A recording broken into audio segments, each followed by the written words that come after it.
Yes we are live now. This is Shivani Singh from examination. हम discuss करेंगे और जैसे कि मैंने आपको बताया था ना, यहाँ पे क्लास 9th और 10th की पॉलिटिकल साइंस MCQs यहाँ पे चैप्टर फर्स्ट है इन हिंदी, लोकतंत्र में सत्ता की साझेदारी।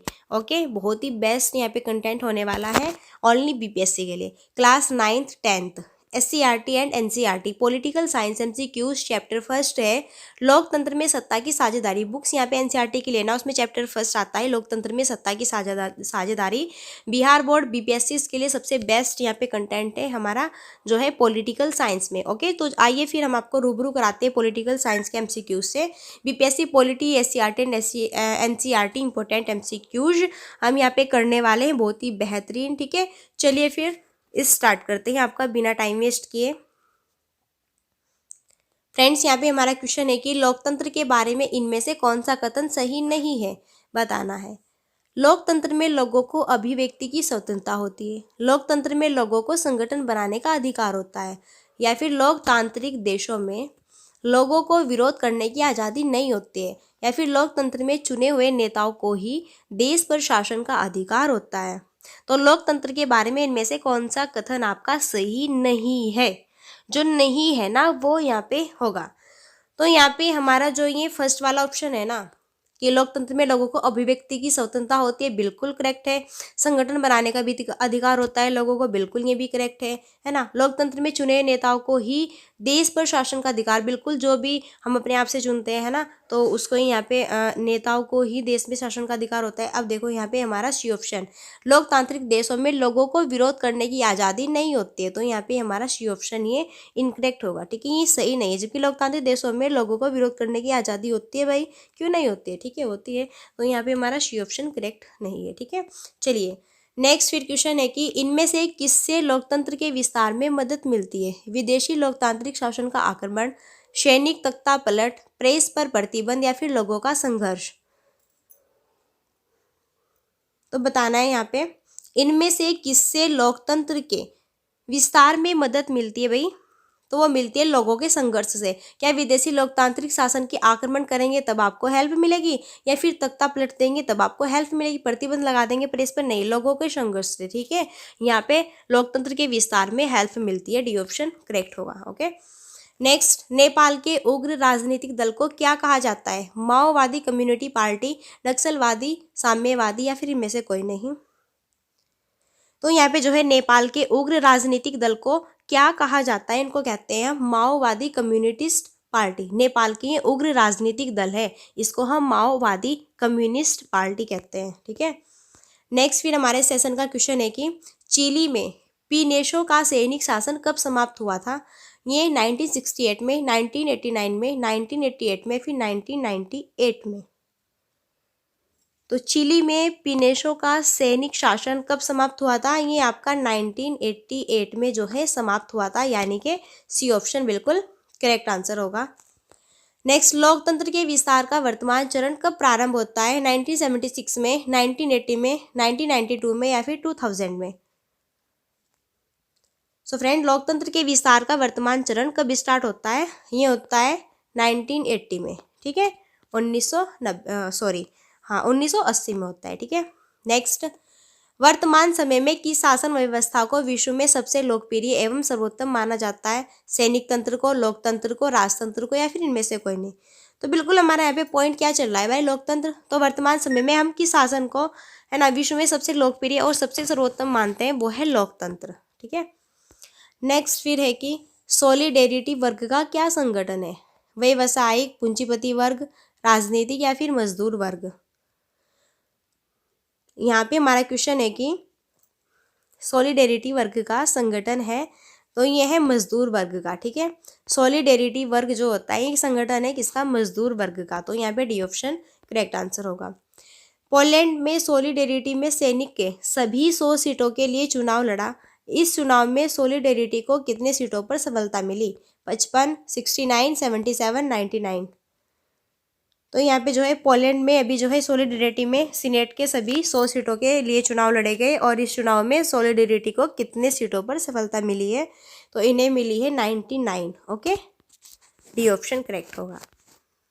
नेक्स्ट, जारूजेलस्की का शासन निम्नलिखित में से किस देश पर था? भारत, म्यांमार, पोलैंड या फिर सोवियत संघ? तो फ्रेंड्स, जारूजेलस्की का शासन इनमें से जो है किस देश पर था? वो है पोलैंड। ओके, सी ऑप्शन सही होगा।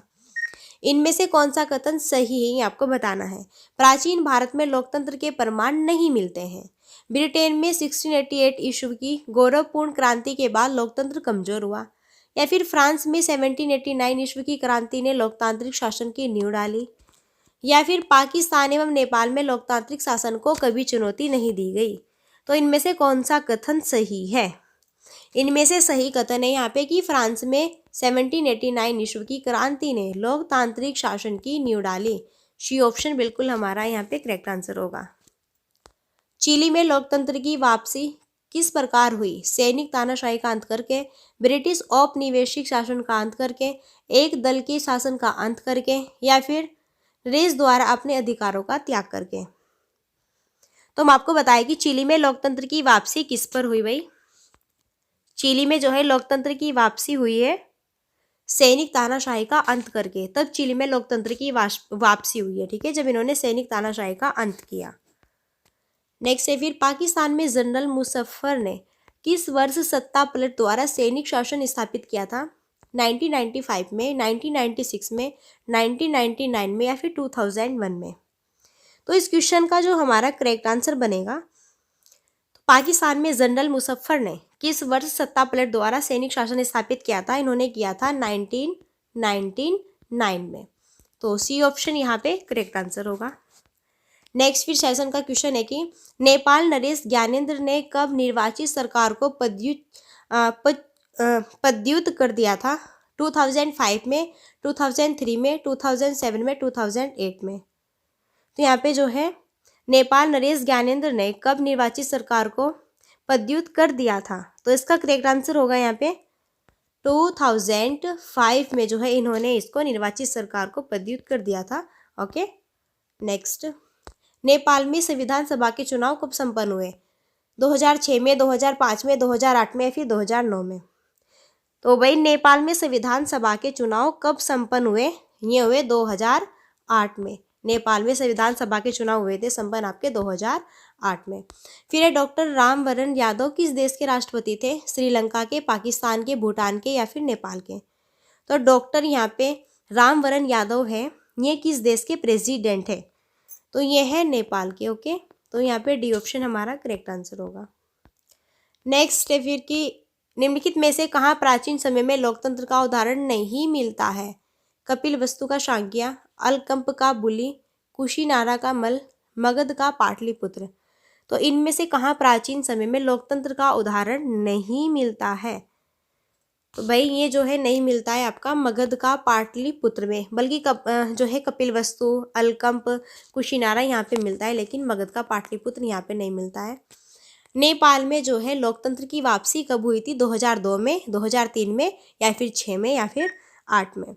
तो हम आपको बता दें कि नेपाल में लोकतंत्र की वापसी हुई थी 2006 में। ठीक है, नेक्स्ट, लेक वालेशा के संबंध में निम्नलिखित में से कौन सा कथन सही नहीं है? यह साम्यवादी सरकार के नेता थे, हड़तालियों का नेतृत्व किया इन्होंने, यह एक इलेक्ट्रीशियन थे या फिर 1989 के निर्वाचन में राष्ट्रपति बने थे?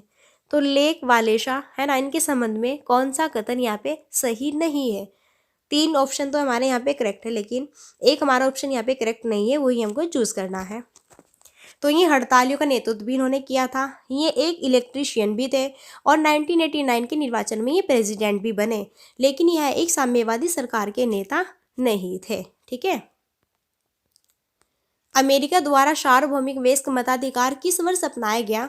1928 में, 1945 में या फिर 65 में या फिर इनमें से कोई नहीं? तो फ्रेंड्स, अमेरिका द्वारा सार्वभौमिक वयस्क मताधिकार किस वर्ष अपनाया गया? ये अपनाया गया आपका 1965 में। सो सी ऑप्शन बिल्कुल करेक्ट आंसर होगा। चिली में सैनिकों द्वारा किस वर्ष सल्वाडोर आयेद की शासन का तख्ता पलटकर दिया गया था? 1973 में, 1988 में, 1975 में या फिर 1990 में? तो इस क्वेश्चन का जो करेक्ट आंसर होगा वो होगा ए ऑप्शन 1973 में। ओके, नेक्स्ट है फिर पोलैंड में जनतंत्र की स्थापना से पहले कौन सी स्थिति नहीं थी। तो भाई पोलैंड में जनतंत्र की स्थापना से पहले, जब तक पोलैंड में जनतंत्र ठीक है स्थापित नहीं हुआ था, उससे पहले कौन सी स्थिति नहीं थी। व्यापक स्तर पर भ्रष्टाचार, सरकार का समस्त उद्योगों पर नियंत्रण, एक दलीय व्यवस्था, या फिर जनता को अपनी सरकार को चुनने की स्वतंत्रता। तो पोलैंड में जनतंत्र की स्थापना से पहले कौन सी स्थिति नहीं थी, तो यहाँ पे जनता को अपनी सरकार को चुनने की स्वतंत्रता नहीं थी। ठीक है, जब यहाँ पे ये आया फिर यहाँ पे अच्छे से बिल्कुल हो गया। ठीक है, नेक्स्ट, किसने कहा था कि जब देशद्रोह करने वाली ताकतें अपनी सत्ता पूरी तरह कायम कर लेगी तब भी चिली के लोग उस अंधियारे की दौर से पार कर लेंगे। क्या ये आयेद ने कहा था, या फिर वेशले ने कहा था, या फिर पिनाशे ने, या फिर बेशम ने।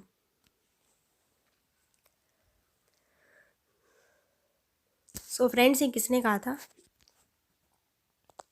बताना ही आपको किसने कहा था कि जब दोषद्रोह करने वाली ताकतें अपनी सत्ता पूरी तरह कायम कर लेगी तब भी चिली के लोग उस अंधियारे की दौर में पार कर लेंगे। ये कहा था सलाडोर आयेदे ने। ओके, नेक्स्ट, अगस्तो पिनाशे के द्वारा शासन सत्ता पर अधिकार जमाना, ये किसका उदाहरण है।